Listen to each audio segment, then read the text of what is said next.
Deuxième gros lancement de l'année pour Renault, voici le Kadjar SUV compact du Losange. Avec 4,45 m de long, il est plus petit que le Coléos et vient concurrencer les 3008, Tiguan ou bien sûr son cousin technique, le Qashqai, avec qui il partage la même plateforme.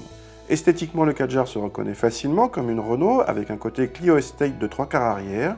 Le Kadjar est disponible en 2 ou 4 motrices avec au départ 3 motorisations dont 2 diesel et un bloc essence 1 litre de TCE 130 de notre modèle d'essai, ici en finition haut de gamme Intense avec roue de 19 pouces en série.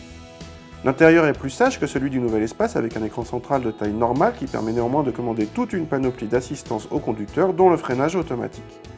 On retrouve également la possibilité de télécharger des applications dont Coyote. La présentation est correcte pour la catégorie même si quelques plastiques sont décevants. À l'arrière, pas de banquette coulissante, mais une habitabilité est satisfaisante même pour les grands et le toit vitré assure le spectacle.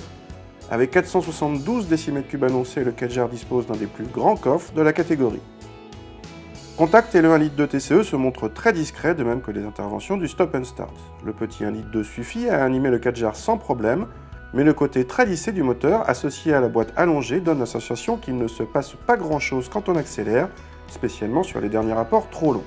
La commande de boîte n'est pas très rapide mais bien guidée et les verrouillages précis.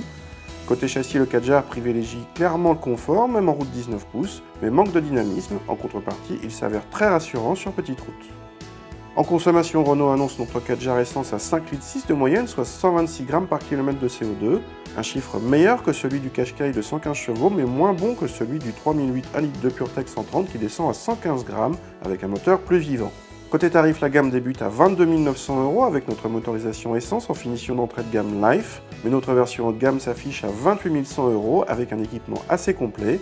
Voilà qui place le Kadjar entre le Qashqai, un peu moins puissant, et le 3008, plus cher mais profitant d'une excellente image.